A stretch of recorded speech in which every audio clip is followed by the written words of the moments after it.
E para falar de eleições, Thaís, mais um especialista em estúdio. Pois é, no dia 1º de janeiro de 2025, os candidatos eleitos, prefeitos, vice-prefeitos, vereadores vão tomar posse nos seus respectivos mandatos e, para isso, precisam estar devidamente quites, diplomados pela Justiça Eleitoral. A diplomação é o ato pela qual a Justiça Eleitoral atesta que o candidato foi efetivamente eleito pelo povo e por isso está apto a tomar posse no cargo. No entanto, Marcos, há uma série de dúvidas sobre as candidaturas subjúdices por parte dos eleitores e candidatos sobre o que de fato significa essa condição e se os candidatos nessa situação podem ser diplomados e assumirem ali os seus mandatos. A gente vai falar sobre esse assunto agora com o advogado eleitoral Neto Balbino, que está aqui mais uma vez a nosso convite. Obrigada, Neto, pela sua presença. Vamos começar explicando o que é candidatura subjúdice. Bom dia. Bom dia, Thaís. Bom dia, Márcio. Bom dia. A candidatura subjúdice, ela, como o próprio nome diz, ela fica ali como se estivesse em stand-by. É uma candidatura que ocorreu algum problema, durante o registro de candidatura, que foi até um tema que a gente falou há um tempo atrás, e o tribunal, ou, por exemplo, o fórum eleitoral, no que diz respeito a essa candidatura, que é a candidatura municipal, ele percebe que tem um erro, e aí ele bloqueia aquela candidatura, o candidato entra com recurso e aí se torna um candidato subjúdice. Oficialmente quer dizer que ele ainda tem alguma chance, mas de alguma forma isso cria uma repercussão muito grande. Quando a gente falou a primeira vez, eu fiquei conhecendo casos no interior, e foram muitas as candidaturas, que eles batem muito forte, Para aquele leigo, de um modo geral, a ideia de que você tem uma pendência com a justiça sugere que você poderá não vir a transpor. Mas não é bem assim. Em algum momento pode vir lá uma autorização para que ele seja diplomado, dispute a eleição numa boa, Sim, sobre essa sua questão, ela é importantíssima, porque hoje, com o advento da internet, da tecnologia, e principalmente com acesso ao sistema de consulta, o próprio eleitor vai lá e fica acompanhando o registro do candidato e de repente aparece lá indeferido. Aí começa aquele tumulto no interior, aquela loucura, e começa a oposição a dizer que o outro candidato não tem mais condições, e começa aquele zum, zum, zum. Isso traz um prejuízo gigantesco para a campanha, mas de fato nós temos a Constituição Federal, que ela fala sobre as condições de elegibilidade, E temos também a Lei Complementar 64 de 90, que vai falar sobre as condições de inelegibilidade. Então, vou dar um exemplo aqui prático, trazer para a nossa realidade o que mais acontece. Imagina lá, está um candidato, ele registra a candidatura, Thaís, e depois que ele registra a candidatura, durante o curso do julgamento desse registro de candidatura, vale salientar que ele registrou até o dia 16 de agosto, mas os cartórios eleitorais têm até o dia 16, agora de setembro, para julgar, é um mês para julgar essas candidaturas. E aí, durante esse curso de julgamento, ele percebe lá no cartório que há uma irregularidade. Essas irregularidades, elas podem ser sanáveis ou não. Eu vou dar um exemplo prático, como falei anteriormente. Pode ser, por exemplo, um camarada que tenha, de fato, um processo, uma condenação em 2º grau por membro colegiado, e esse está impedido, mas ele recusa. E a partir do momento que não são exauridas as condições ordinárias ali dele recursar, ele continua candidato, continua subjúdice.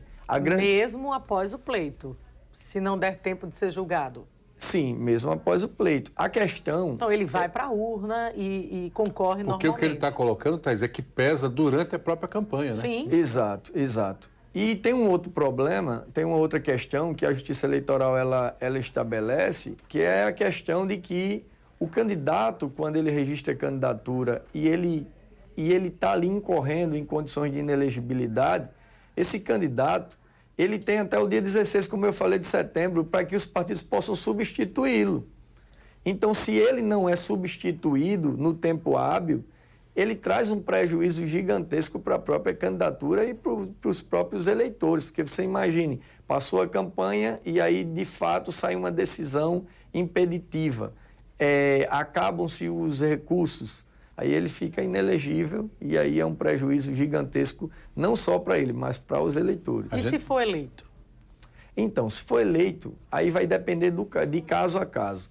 É como eu estou dizendo, a Lei Complementar 6490, ela traz um rol de condições de inelegibilidade. É aquela famosa Lei da Ficha Limpa, que é apelidada, porque de fato a Lei da Ficha Limpa original ela foi derrubada, né? Mas vamos lá, a Lei da Ficha Limpa, popularmente conhecida, ela vai estar lá dizendo as condições de inelegibilidade. Mas nós temos casos, por exemplo, de candidatos que têm situações que às vezes não foram verificadas. Eu me deparo com isso dia a dia. Eu vou dar um exemplo.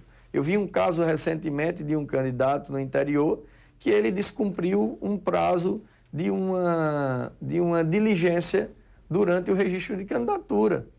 O advogado não viu a diligência, ele descumpriu e aí foi indeferido. Gera aquele zum, mas aí ele recorre, quando é indeferido, ele tem 3 dias para recorrer. Recorre para o TRE, aí o TRE vai julgar o processo dele, ele continua sub júdice. Se for indeferido novamente, ele recorre para o TSE. Você percebe que tem um tempo, que tem uma jornada. A questão, e aí é o que eu costumo dizer, é que o candidato e o partido político precisam avaliar se realmente é viável aquela candidatura ou não. Porque do ponto de vista jurídico, os advogados eles conseguem analisar se aquela candidatura tem um futuro promissor ou não do ponto de vista de condições de elegibilidade. Pois é uma situação delicada, Thaís, porque quando o Neto coloca que isso fica durante a campanha, você tem ali alguém com a possibilidade de ganhar que não vence e tem o contrário, quando a pessoa vence e o segundo colocado vai ficar ali também em busca de processos, tentando derrubar. E é uma tensão tremenda, porque aí o jogo sai da urna, da rua e vai para os escritórios, né, Neto? Exato. E vocês lembram que antigamente você tinha um prazo de substituição que era em cima da eleição. Existia até um golpe, vamos usar esse termo, que alguns inelegíveis utilizavam, que era manter uma candidatura até o finalzinho, faltando 24 horas eles substituíam, colocava o motorista, o funcionário, o primo, o amigo para ser candidato. A Justiça Eleitoral entendeu que isso causava um prejuízo ao eleitor. Então estabeleceram o dia 16, que aí você tem um prazo bem antes para que aquela candidatura ela saia do rol de candidatos e você tenha que apresentar um outro candidato. A questão da foto na própria urna. Exatamente, exatamente. Da foto, do nome, da campanha na rua. E isso traz uma segurança maior para o eleitor, para saber em quem ele está votando. Porque muitas vezes o eleitor pensava, eu estou votando no fulano, mas na verdade quem estava candidato era o cicrano. Há alguma diferença em relação às candidaturas majoritárias e candidatura para vereador nesse quesito aí de casos subjúdices? Nesse quesito não. O registro de candidatura, ele é feito para ambos, tanto para o prefeito quanto para o vereador. O julgamento também é da mesma forma, se dá da mesma forma. Não há diferença nenhuma. O rol de documentos da mesma forma. O que nós temos de diferente, por exemplo, é que somente no registro do prefeito a gente apresenta o plano de governo. Mas os documentos necessários são os mesmos, as condições de elegibilidade são as mesmas. A grande questão é que, voltando àquele tema que o senhor trouxe aqui à tona, é que o foco em si está mais nas candidaturas de prefeito. Os majoritários. Exato. Acabam sofrendo mais, né? Aqui em Alagoas, por exemplo, já são 6 municípios com candidatos únicos, porém, os advogados dos demais candidatos ainda continuam insistindo que a campanha está válida, que o candidato está na rua. Isso acaba gerando uma confusão para o eleitor. Segurança, né? Eles acordam, é uma coisa que o Neto, que conhece a realidade do interior, é assim, Thaís, sai carro de som e bicicleta a manhã inteira, já dizendo que o candidato não é candidato. E aí isso cria um clima, a cidade já acorda numa tensão. Está cheio de bandeira na rua, né? Cheio de bandeira. Ainda fazendo campanha. Obviamente, a equipe ligando para o advogado. E o meu processo? Não tem paz para os advogados também, né, Neto? Não tem. E é um momento assim que a gente vê uma participação muito efetiva dos eleitores no interior. Hoje o eleitor ele está lá consultando o Divulga Candi, ele está lá consultando o processo. É meio interessante, mas a gente se depara, por exemplo, às vezes eu amanheço o dia, está lá no WhatsApp uma sentença e o eleitor perguntando, e aí, ele vai poder ser candidato, ele não vai poder ser candidato? A gente percebe que há uma preocupação. Mas eu costumo dizer que se você antecipa esse momento, Se você sabe que vai ser candidato, isso é até uma dica para as próximas eleições, você tem que já ir se preparando para chegar apto durante esse momento eleitoral. Porque tem muita gente, por exemplo, que a gente falou aqui dos casos maiores, né, de inelegibilidade, do camarada que foi julgado por um membro colegiado, mas tem casos simples. Tem, por exemplo, inelegibilidades que se dão porque o camarada não prestou contas da última eleição, e é o que mais acontece, porque registram candidaturas de vários vereadores no interior, alguns, obviamente, vão ganhar, mas vários não irão ganhar, e aí esquecem de prestar conta. Aí o camarada vai lá julgado como não prestado e aí fica inelegível durante o curso daquele mandato. Na outra eleição ele vai se candidatar e aí não consegue, uma besteira que poderia ser sanada. Às vezes uma multa eleitoral, nós tivemos um caso desse aqui em Alagoas em 2012, com o Ronaldo Lessa, não sei se vocês lembram, mas a gente teve um problema de não pagar uma multa, ele ficou fora da eleição. No final substituíram o candidato. São as regrinhas, né, Neto? Exato, são regras que têm que ser cumpridas.